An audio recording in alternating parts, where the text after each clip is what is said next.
Hello everyone. Welcome once more to the Aurum podcast, where we discuss all matters that relate to HR and risk advisory. I'm your host, Anthony Kuria, and I'm glad that you could join us today. Today, I am with two esteemed guests, two ladies that Zippy and I really treasure in terms of their wisdom and just their wisdom, their clarity, with the way they understand issues.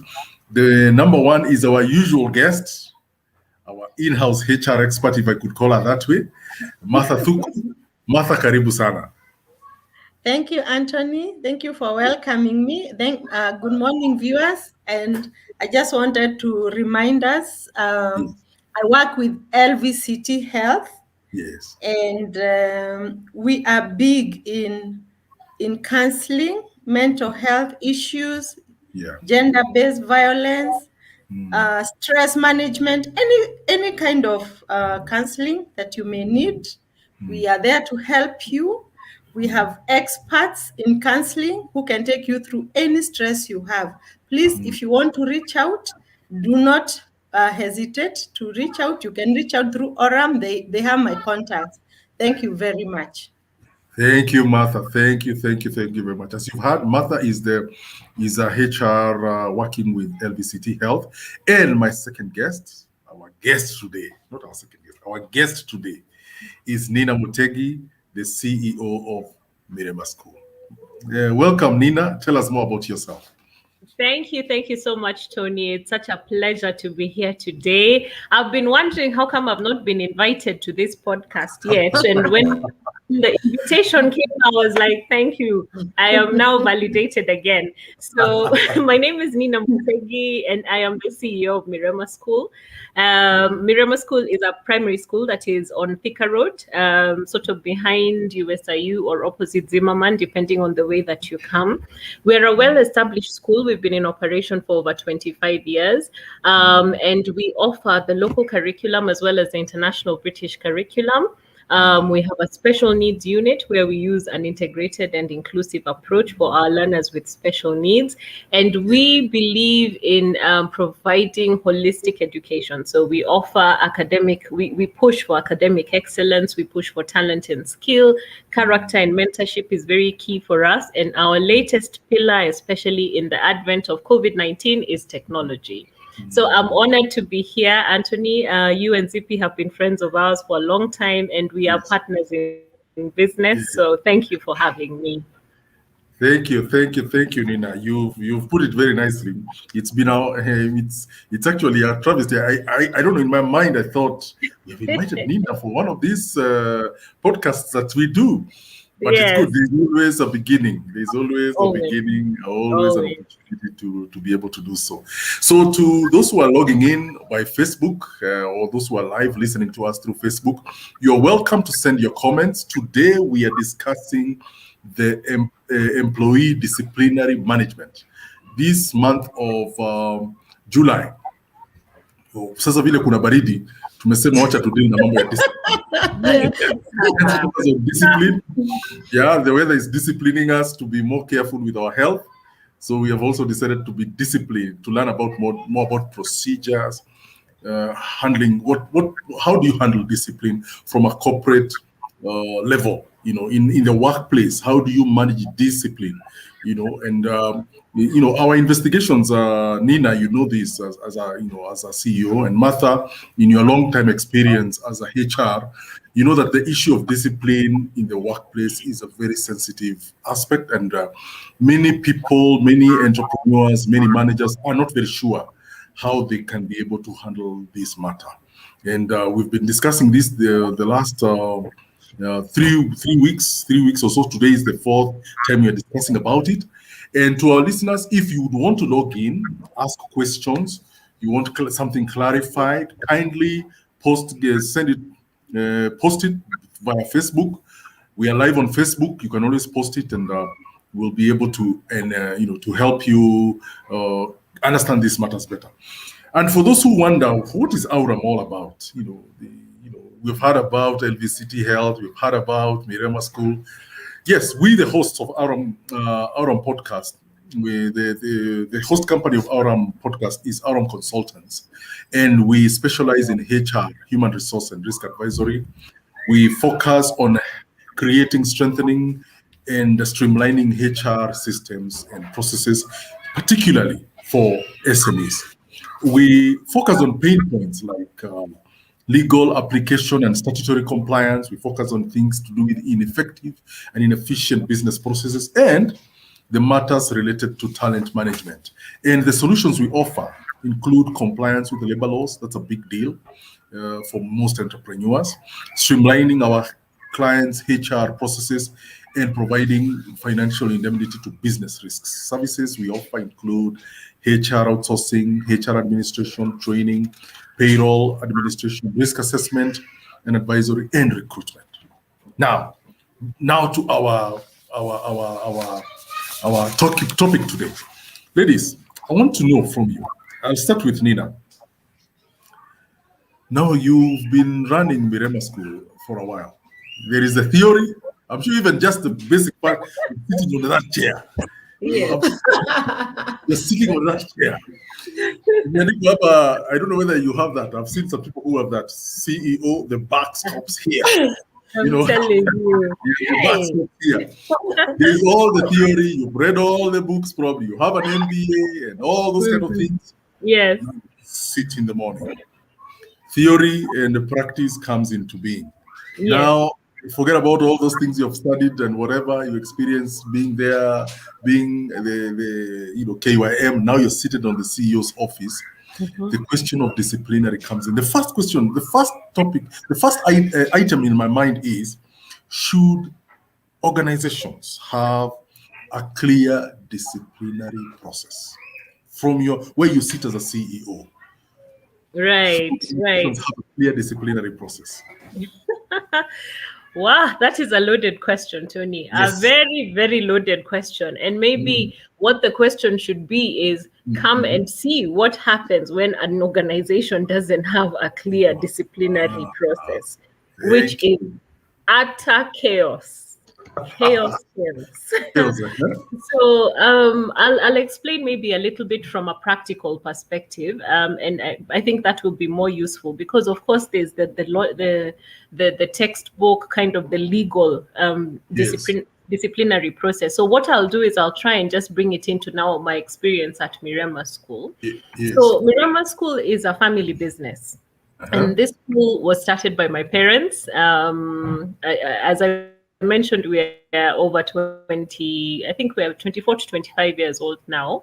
And of course, when the school was started, we had very few kids. We started off with just 3 children. So the student population was 3. 1, 2, 3. Wow. Literally. And so we've grown over the years, and now we have over 1,200 children. I believe that number will be growing as we begin a new academic year. So, of course, with 3 children, mom was the one who was running the operations on the ground. So often she would be the one that picked the children up from home in her vehicle. She would be the one who made sure there was maybe 1 or 2 teachers to teach them, because 3 children, you don't need that many teachers. She was the one who probably cooked for them. Not probably, I know she did this because she tells us about it. So at that time, you have a small number of staff catering for the student population that was there. So fast forward 25 years, we are close to 160 employees. We have over, I think we're coming up to 160 very soon. So you are not just managing a handful of people, you are managing now people who have come in with very specific tasks. So you have someone who is employed as a driver. You know, in years gone by, the driver would also be the groundsman, would also be the watchman, would also, multitask. And now you have people who have been hired for specific tasks which they're supposed to perform. And then there are some dynamics that come with growth and that clear division of tasks within the business. So what my opinion is when we had people overlapping in their duties quite extensively, I suspect there was more of a feeling of I am here to do whatever I'm asked to do. But then as the roles started being divided up more and more, you get more of employees telling you, no, you're your kazi yangu, kuna mtu wa accounts wa collect school fees, that's not my work to do this, it's not my work to do that. And therein starts all this drama that necessitates a disciplinary process, because and you've got more people in the melting pot, you've got different personalities coming in, you have people of different levels, you have people with different expectations. And absolutely, if you do not have a disciplinary process, it's like having, there is no space where you don't have rules to live by. There is no space that works where there's no, order and systems. And for order and systems to exist, there has to be the consequence for not following the systems that exist. Absolutely, yes. A disciplinary process is something you cannot do without. And maybe just to add a little bit to that, previously, maybe in years gone by, the disciplinary process would have been, utafutwa kazi na mkubwa. You lose your job. But beyond that, now, when you have large numbers of people, you're not managing these 160 people individually or directly. You're using managers to manage. So to be fair, you have to know exactly what is going on the ground. And the only way to know for sure if somebody has breached the terms and conditions and the rules of the business is to have a clear disciplinary process. That makes it very fair as well. Wow. From one person, your mom running, probably have one or two teachers, having a groundsman, come driver, come watchman, to a place where you have 160 employees.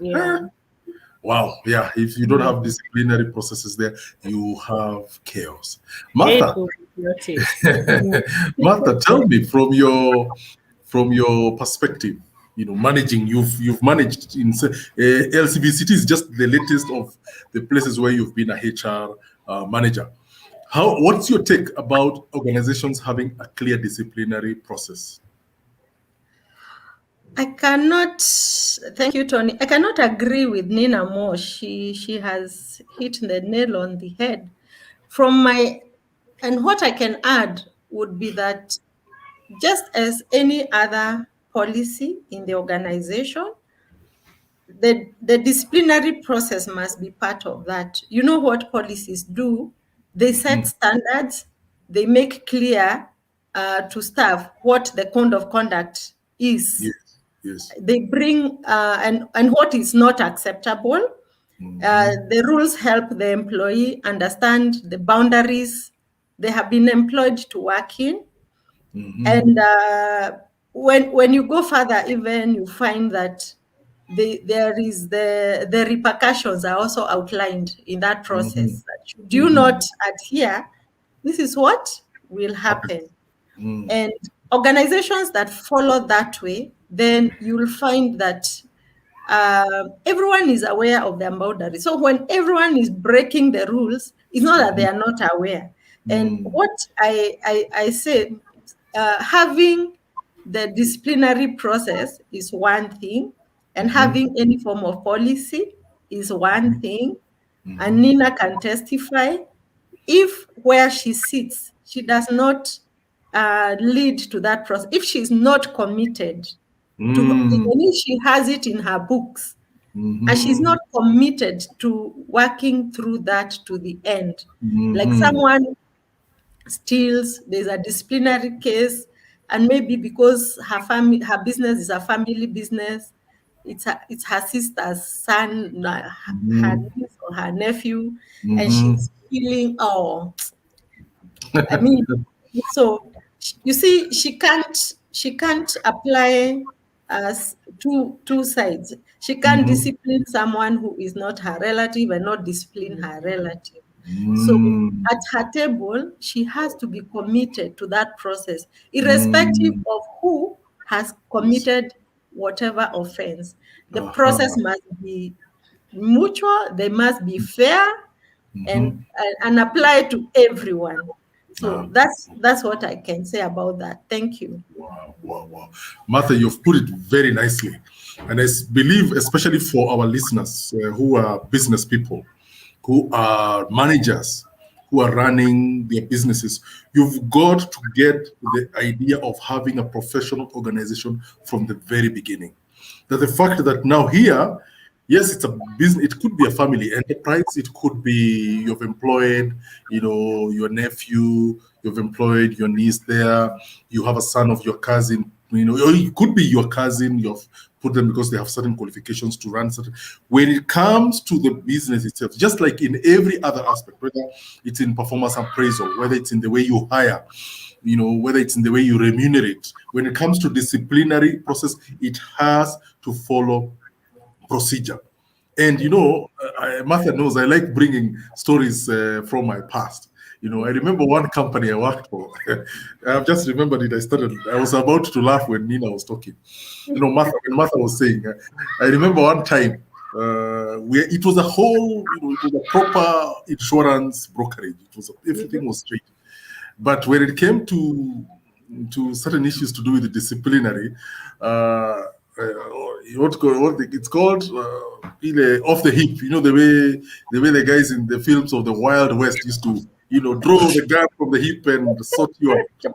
Yes, interesting things that would take place there. I mean, people would be sacked on the spot. It's 10:30 in the morning. Take a hike. Or it could be even worse. I've seen organizations, not there, but in other places where I've had, where you kasirisha the boss. Now, forget about firing you. Anakushika ngeta na kusort. Just to, that has happened. That is the force of the disciplinary. Yeah, let me sort you out. Show you. So now, if you go there, now we are talking about now doing things very differently from sorting people out physically or from telling people to disappear on the spot, or to send them on the spot. And that does happen, by the way. It's not just where I work. In many other places, I've heard of people being fired on the spot, as in go to HR and pick your things and go. Now we're talking about having a clear disciplinary process, because now those kind of things, those kind of actions do have legal consequences. When you just fire somebody just because you're the boss, you find yourself in very serious trouble. Or you assault, the issues to do with assault, and many other things that hopefully we'll be able to cover as we continue. Now, Martha, let me ask you this. Let me ask you, because from a HR perspective, how should a disciplinary process look like? Okay. And as we dive into that, Tony, there's something that I wanted to talk about, for not like Nina had brought it. What is the consequences of not having those processes? And you touched on it a bit, and what you said is that disciplinary can be done unfairly. Like I said, for Nina's case, because it's a family business, she's at a very strategic place where things can or may not be applied fairly. And the others are seeing, and that can bring very bad reputation to your organization. So you find, even outside there, what are people talking about? That's cool. Uko ni kwa wenyewe, and then you find that is really a subjective way of doing things, and also it can lead to litigation, which for me, litigation is what shakes me, because it can be very expensive. Because then when you are taken to court, when I was in the bank, there was this Kenya bankers, the bank was a body too, and they employed for us some of those lawyers that did the new law, the Employment Act, the 2007-2008. And they came and they clearly were able to articulate for us the reasoning behind every law, especially the ones that they changed.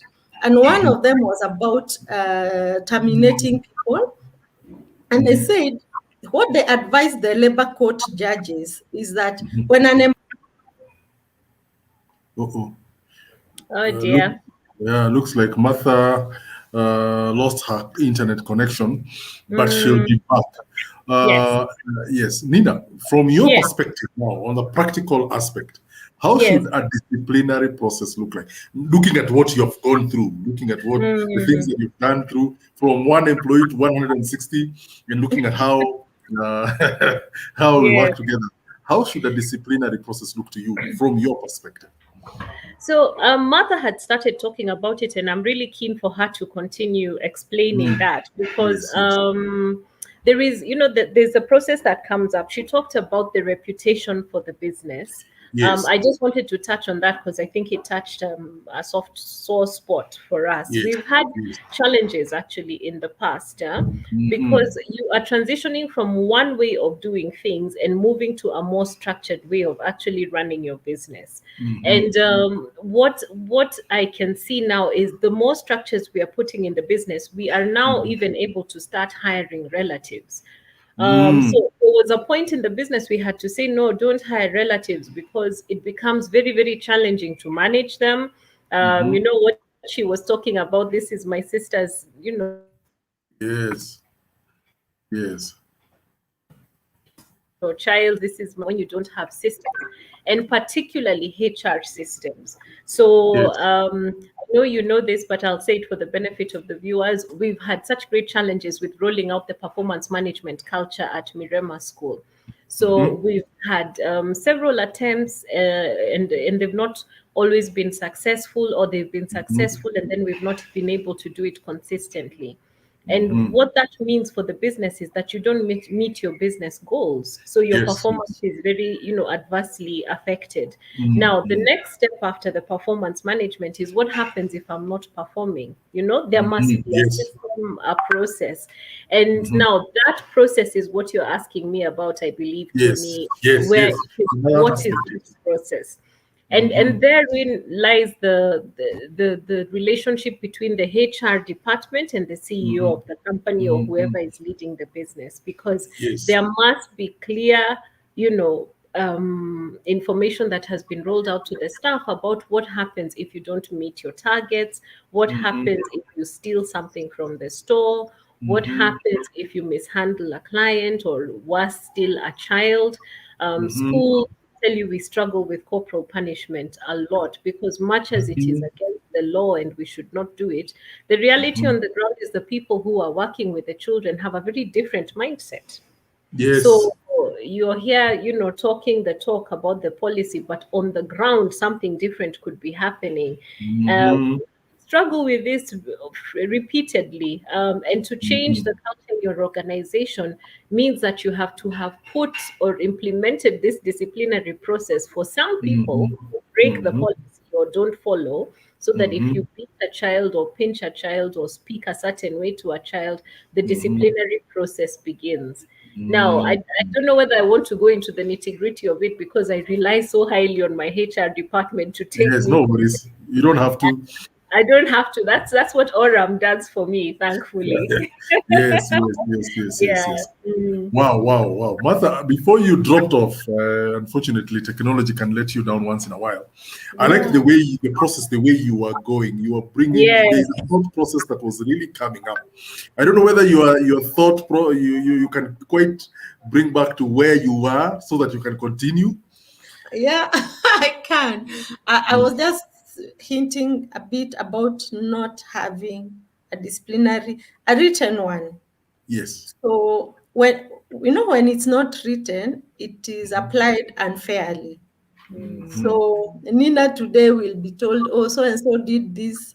She thinks, who is that? Then you see she's not actively pushing for the disciplinary process, but maybe there's someone who really annoys her. If that person is brought for a disciplinary issue, then that is the one. Can he leave tomorrow? What is he still doing in my school? The owners of businesses, they like calling them my business. What is he doing in my office? And so that unfair application of rules, what can happen is, I was trying to say, it can really bring bad reputations. What are people saying? It's so important to get concerned. What are people saying outside about your organization? And you can imagine the people who give you a good report are actually your staff. What are they saying out there? You know, I worked in an organization where we were called by this US company, and we were told they want us to lead. They had an initiative of a great place to work, and they wanted us to lead that process.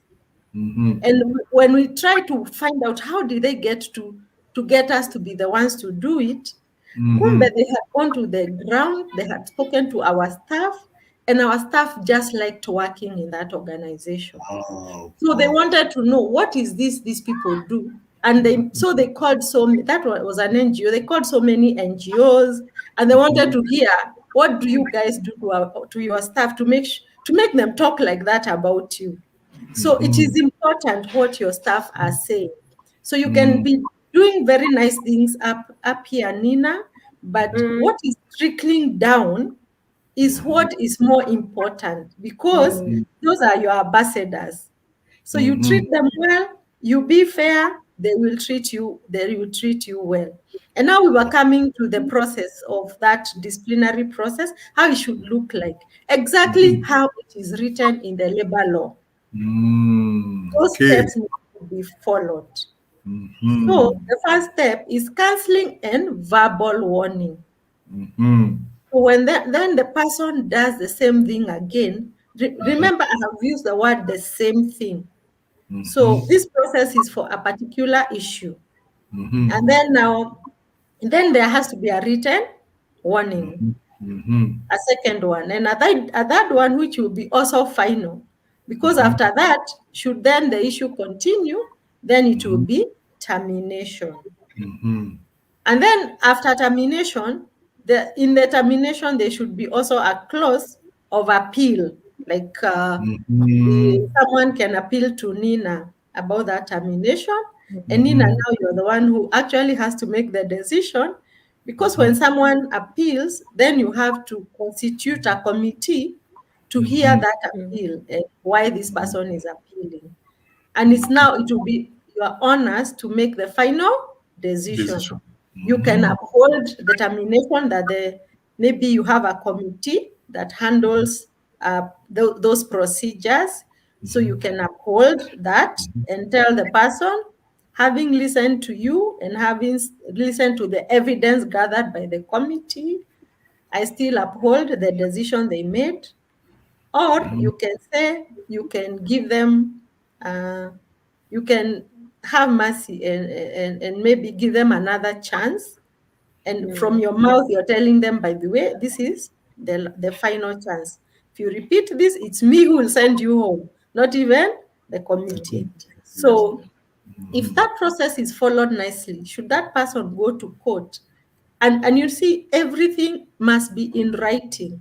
And then this process, everything documented and filed. So should they go to court, you just go to court with your file, and they see that you have followed the process. It's so important, because then the labor courts are made to kind of listen more to the staff or to the employee than the employer. If you're an employer who has a lot of money, you will be penalized very high. So it's a thin line. So it's good we follow the process. Maybe I live there because Nina is an employer, so I'm sure she goes these things more. She has more wisdom for us today. Thank you. Okay. Wow. Thank you, Martha. Nina had given us her perspective, how the process should look like, and I like the way, Nina, you brought the practical aspect about, for example, it's an issue of, for example, teachers in a school who, because of the old school kind of thinking, where as a teacher you bring nonsense in my class, I sort you out. But now there is a different procedure. Culture has changed. Not like the way we were in high school or in primary. You don't just sort out. Things have changed. Now there ought to be a process that you take the teachers through, for example, in your school, in order to know, in order for them to be disciplined. If, like the way Martha has put it, you have handled this, you're given a verbal warning, by whoever is the HR. And then now the same story, you're brought again, there's an issue, the same teacher. Now you have a written warning where you're being told, we have handled this, we are getting complaints kindly. Then now there's a third process where now things become more and more difficult. For those who are listening to us, kindly send in your comments, your questions. Let us know what you think about the whole disciplinary process. I know for most, even top managers, the whole process of discipline looks tedious. The whole yes. Yeah, you can imagine your whole following a whole procedure process, blah blah, and you're thinking, I have more important things to handle, and one of the things that I remember, like Martha, I've worked in the bank. I've worked in several banks, and certain employers were very by the book. By the time you are being called for a disciplinary committee, apa kumenunga, apa my friend, apa umeshajikaranga. Yet there were also other institutions in the same industry that were operating from a disciplinary process.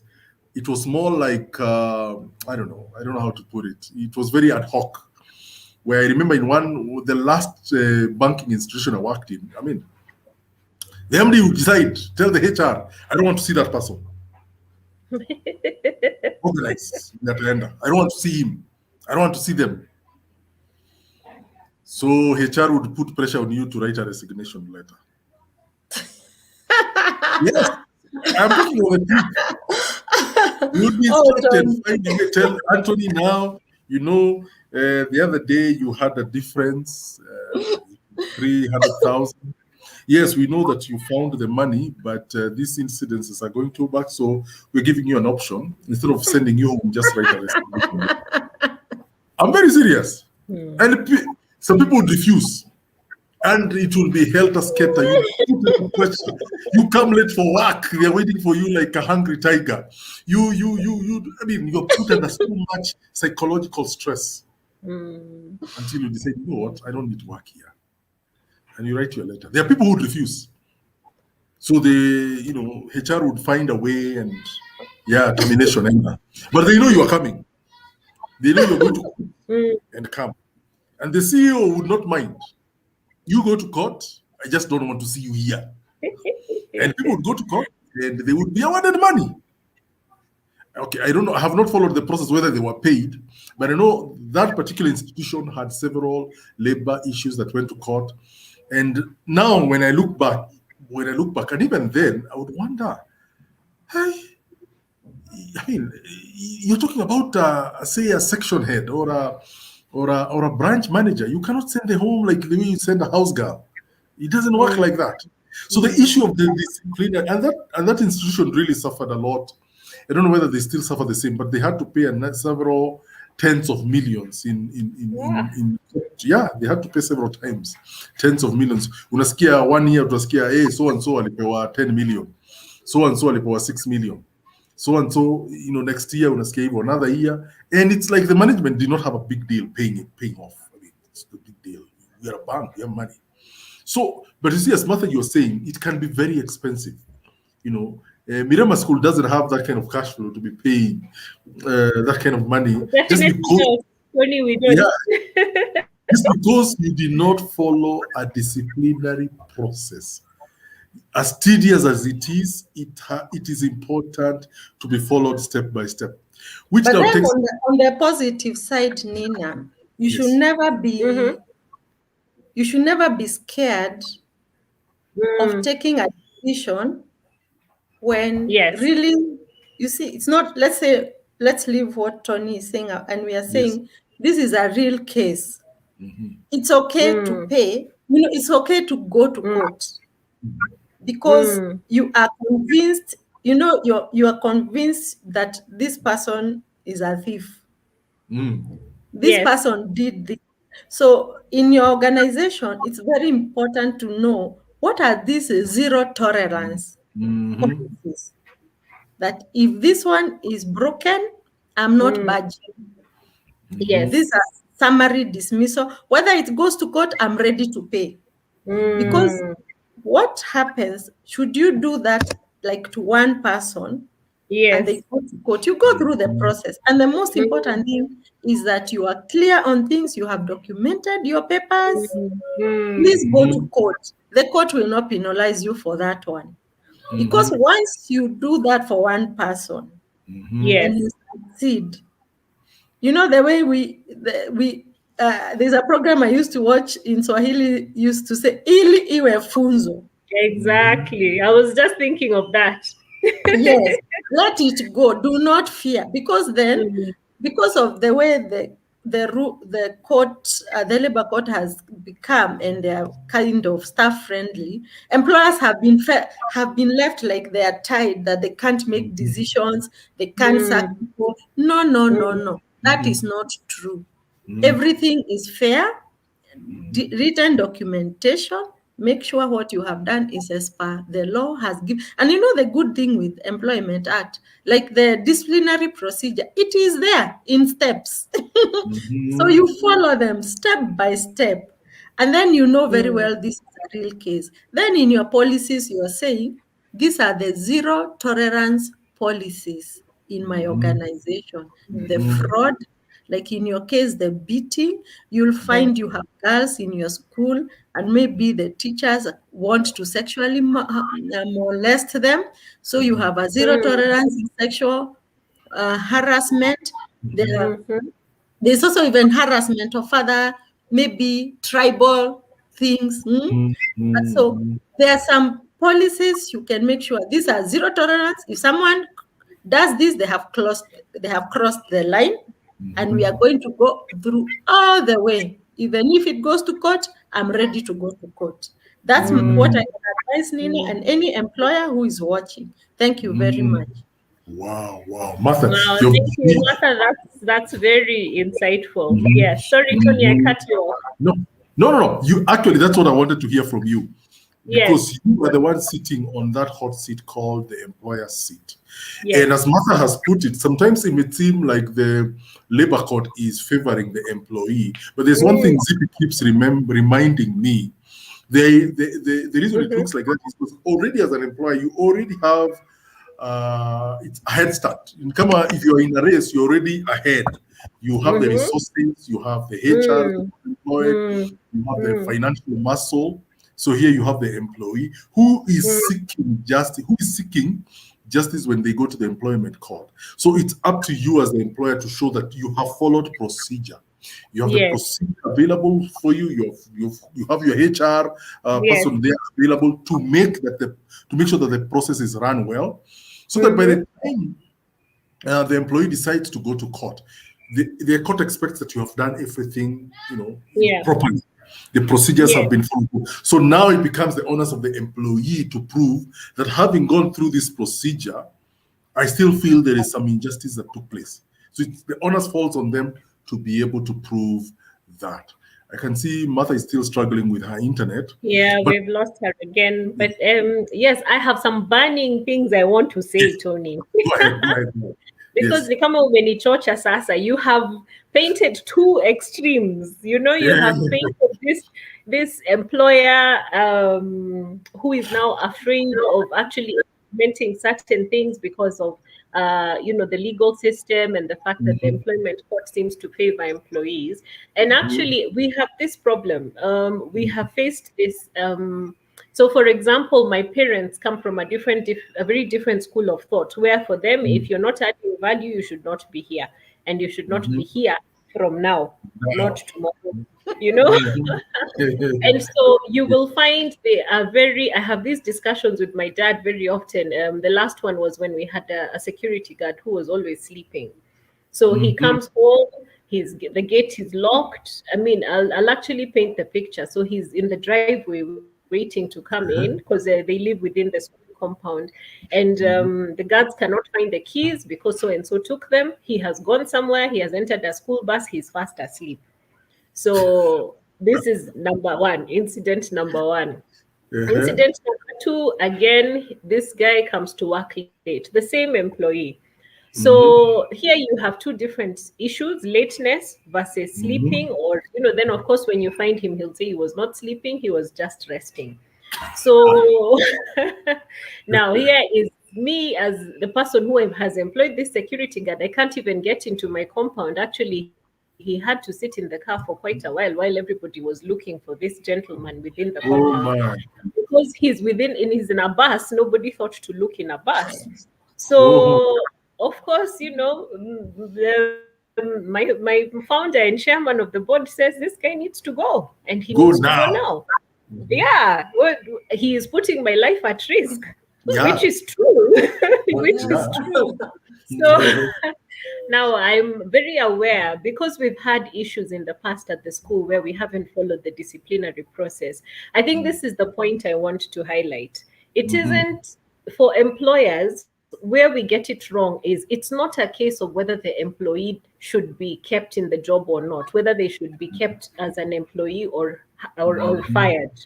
It is a case of the process. So if this, so that is where the confusion lies. It's not to say it's a child, I cannot, I cannot sack you, but I will sack you using the process, basically. And the process is there to make sure that both parties actually are sure that this child, number one, was beaten. There is some due process.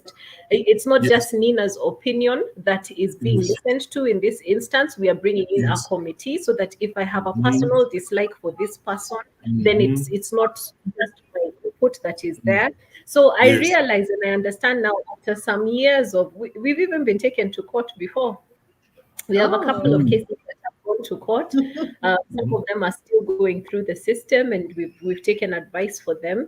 And then there's even cases where I've had somebody who is a HR on the ground who when I investigated the case, I felt it was not very well handled. So I had to intervene and go and speak to that person myself, tell them, I'm sorry, we did you wrong. We didn't do the right thing. We did not pay you what we were supposed to pay you. We did not treat you the way we were supposed to treat you. And I apologize. So it's give and take, really. And I think the idea here is to be fair. The process is there for the fairness element, because if we go on Nina's moods and Nina's, in that moment, anything can happen. But on the flip side, just to speak on the side of employers, so I'll give you again a Mirema School scenario. You have a business that you have goals for. You have a business that you have, like my parents gave us the land where the school is, but now we've even put structures in place where we are trying to compensate them for the gift they gave the school.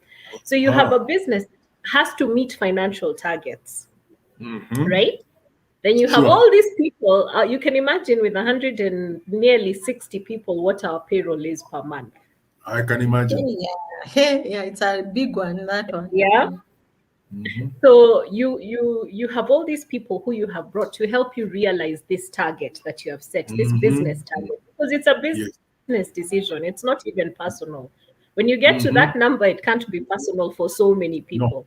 No, then you have somebody who is trying to bring in contrarian culture. Right? You are deviating the team from the goal. We are focused, we are going one direction. You're trying to, you have a meeting with the team, everybody is nodding and saying yes, and then there's a side meeting after you go, which usually happens either on WhatsApp or at another location. Now, when you find out about these things, as an employer, you should not take it sitting down. For me, the culture change that we are going through at the school right now is a tough one, and it has involved some people who have left voluntarily, some people I have asked to leave for one reason or the other. But here it is being clear that this is not a personal decision, this is a business decision.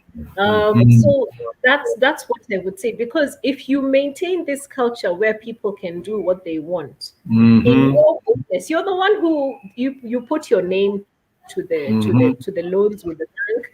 You are responsible. Like for me, I ask myself, am I going to allow one or two people to jeopardize the future of 160? And it's not a difficult decision when you it's not a difficult decision. Yeah, true. Yeah, it's not so difficult. No, it's a bit emotional sometimes, but it's not difficult. Yes, that is very it's true. not, and I can testify for you, Nina, that especially with the changes in technology, changes. There's changes everywhere. What is constant in life is change. But then you can have these people who have been in this organization for very long. Yes. So they have been doing things a particular way. It has kind of become even a family, like, at home. Yes. So when you bring this change, and you are a fast-paced person, you want to move with the change, you want the school to be to the level where new schools are, because then you don't want to be redundant. But there are some people who have this is what we did. Like, I remember my first time I went to the bank, the people who are my bosses, I went at the time computers had come and they were learning computers. Well, last we were computer savvy. And my boss would tell me, Martha, before you were born, this is what. So he calculates a mad thing from the top of the page of a paper by hand. It goes to the other corner, and he's telling me my Excel sheet can be wrong, and he has to do it that way. And such people will drag you down because they will never move with the times. So you want to bring something new, and they're the ones who are bringing challenges. We call it challenges of change. The people who don't want to change, this is how we have always done. And you're thinking, we need to change. And even as an employee, like my last job, I thought, I've been here. How can I be in one place for 8 years? I mean, what new can I give to that organization? And then you have staff who don't think that way. So they don't want to leave to go and add value somewhere else. So they drag you down. Nina, you have also the law is behind you. Anyone who is taking you to the wrong direction, all you need is paperwork, and you defend yourself, and you'll be good to go. And the most important is not to fear that the law is for staff. No, they are also for you. Yeah, they are for you. Thank you. Wow. I like the way you're bringing it. I like the fact that you're saying, because here we are speaking for both employees and employers, that there is no need for fear, especially if you're an employer. You may hear about the Employment Law 2007, the Employment Amendment Act 2019, and here you are hearing the way the Employment and Labor Court is awarding millions to somebody who came to, like the other day, how about Safaricom? They were ordered by the court to pay 6 million for somebody, I think, who was blind. They had him, and then somebody somewhere decided, you know what? No, we can't hire this blind person. Let's release them.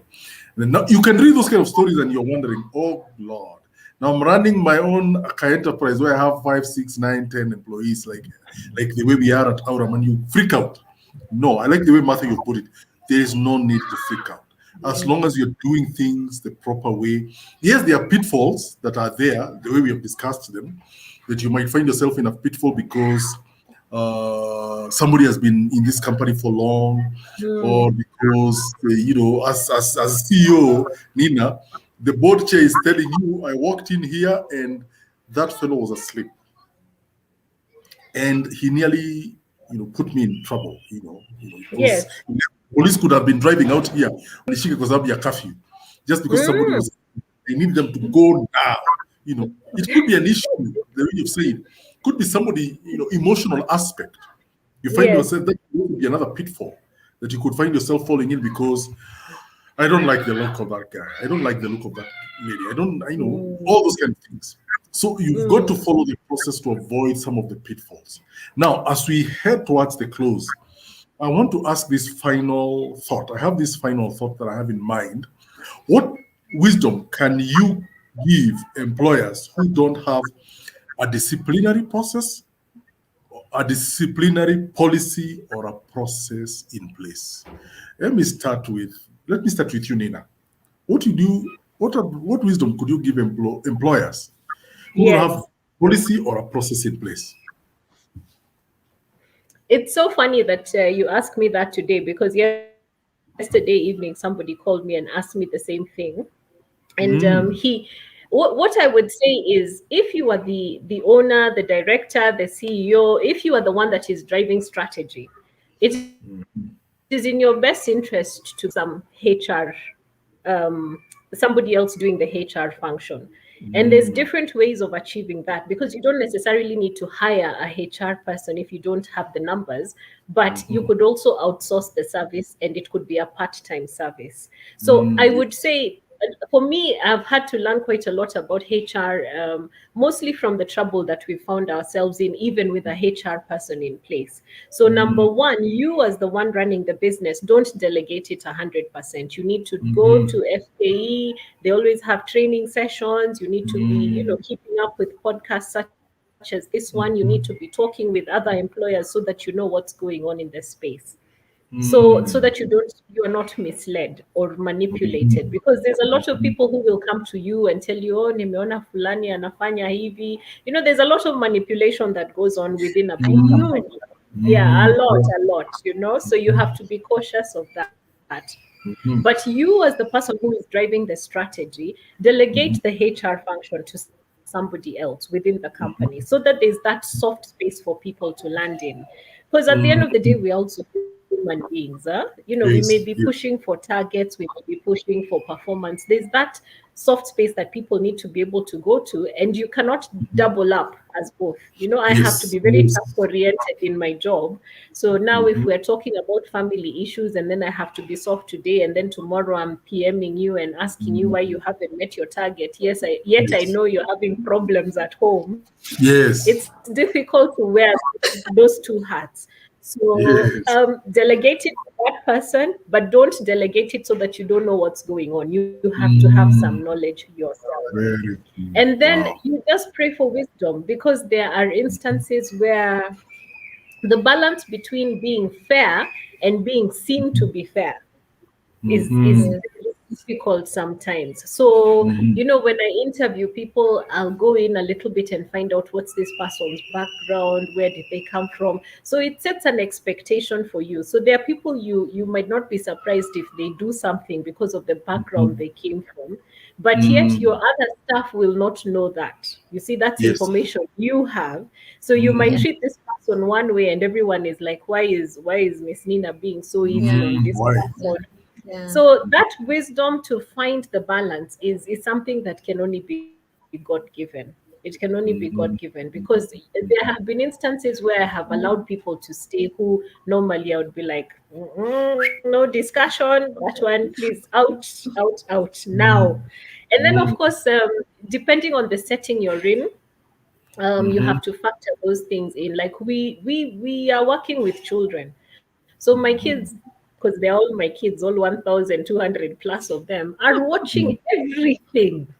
Everything. They will notice the watch I'm wearing. They will notice the way my hair looks. So now they will notice everything about everyone in the school. So if you are one to speak loosely, the children are watching. They are listening. So, that's why I'm speaking the last point on wisdom. That third point is just the wisdom that can only come from God on how to handle scenarios. Wow. Hey, if you're listening today, that's a double whammy. The issues of soft skills, hard skills, outsourcing, knowing, and then now the wisdom of God. Guys, today we have been fed very seriously by Nina. It's good that you came today. Martha, from a HR perspective, somebody you hear so and so, they don't have a HR policy, and they're wondering, Martha pengine anajitafutia kazi, anajitafutia kuwa important. From your perspective, my wisdom would be that the minimum is have HR policies written, and when they are written, then, like Nina has said, she is a CEO. She can go down,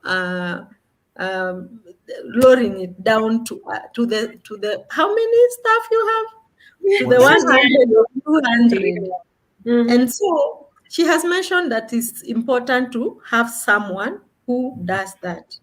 And Nina, I can only tell you that person cannot just be anyone. They have to be HR trained. Yes. they are keeping themselves abreast with the law. They know which is the new law that the president accented just the other day. They are there to help you do that. So that person must be HR oriented. It can be an individual like me, a HR manager. My organization is very big, so it needs a HR manager. For you, it can, for SMEs, you can have a consultant like Aurum, but Aurum needs that policy that you have, because they will use that to drive whatever it is they need to be done in the organization. The good thing with HR managers are very passionate with their work and passionate with staff. We are passionate with people. So even by the time we are exercising this disciplinary, that is the last resort. It's not that we are there to sack people. We are there to mentor people. We are there for people. We know that my salary is taking care of many other people behind me. My family, maybe there's somewhere I'm giving to the poor. So at the end of the day, we don't want just to sack people. And then sacking someone, it's very expensive for the organization. Because you have to rehire, you have to replace that position. So it's a balance. Let's have the policies minimum, the guidelines must be very clear. Let her then have someone in that office who is every time reminding people of these policies and what can happen to them should they violate them. And the third one for employers, make sure you have zero tolerance policies. You mention them. Because and then you say, when this one is done, this is summary dismissal. And then everyone needs to know what summary dismissal is and the steps that will be taken for that summary dismissal. That's the wisdom I can give. And the final one, I would want to be a CEO, and the one that Nina you have said, pray, because people are so diverse. Even your own siblings are a problem.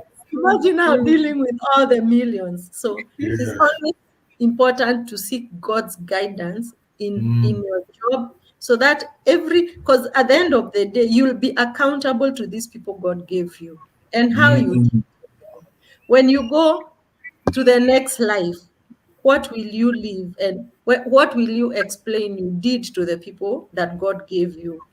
So in the disciplinary process, there should never be any malice. There should not be bias because you don't like that person.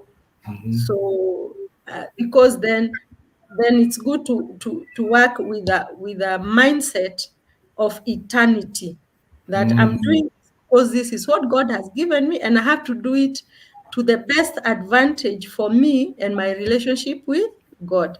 Thank you very much. That's what I can leave.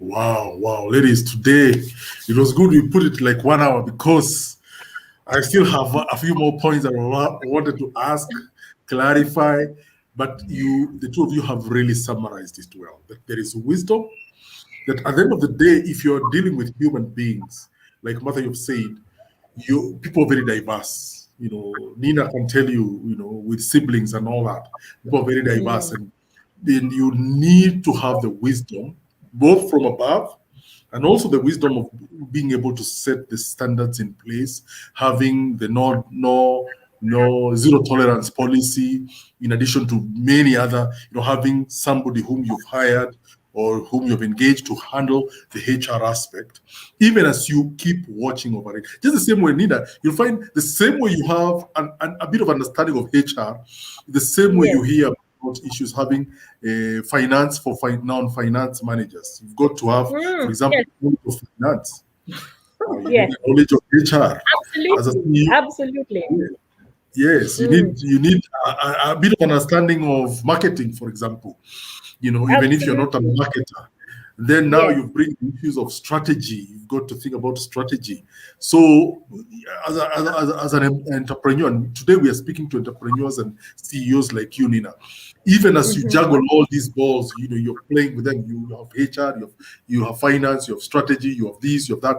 You've got to have somebody who can give you, whom you have delegated this job to, but you're also monitoring and you're following it up. Folks, thank you for logging in to listen to us today. And we believe that you've been of much benefit to those who logged in this issue of employee disciplinary. It's a big topic. I remember when we began, we were talking with Zippy, and she was telling me she's even wondering why we never brought this topic earlier. But I told her, you know what? It's the best time. Today is the best time. This month is the best time. Probably kuna baridi, watu wanafanyia kazi from home, so they can go sit and listen to us. But Nina, thank you very much for coming. Martha, thank you for coming. We are truly appreciating the wisdom that you've given to us today. Was as you guys were talking, I was just writing down notes. You don't know everything. You hear about how you handle stuff, you write them. And we're also thankful to those who logged in via Facebook, via YouTube. We appreciate the fact that you took some time today on Saturday to be able to log in and listen. And if you want to get in touch with us, you can follow us on Aurum, on Facebook, on YouTube, on LinkedIn. Our telephone numbers, our contacts on email are at the bottom of your screen. If you would like to know more about Mirema School, if you'd like to know more about LVCT Health, kindly get in touch. We will be able to get more. We will be able to link you with these two organizations. So, ladies, thank you. Thank you for your time. Thank you for logging in today. Thank you for taking your time, for pouring your wisdom. At the end of the day, God has called us. Nina, one of our mutual friends, always says, work is worship. Absolutely. Work is worship. Absolutely. So for you who is listening out there, you're a businessman, you're an entrepreneur, you're an employee. When you wake up, I like the way Martha, before we began, Martha said, was it before we began or when we were on screen, when Martha was describing the fact that of late you've been waking up energized every morning. Although you work long hours, you still wake up early, energized to go to work, as much as you're coming home late at night. That is worship. And to those out there, remember, see your Sunday too, our seventh day. See your Leo too. Worship. From Monday to Friday, as long as God has told you to go and work is worship. And you need to go out there and do it well for the glory of God. So, with those few remarks, thank you very much for logging in. Log in next weekend, same time, same place. We'll be concluding this topic of employee disciplinary management. Thank you very much. God bless you. Okay.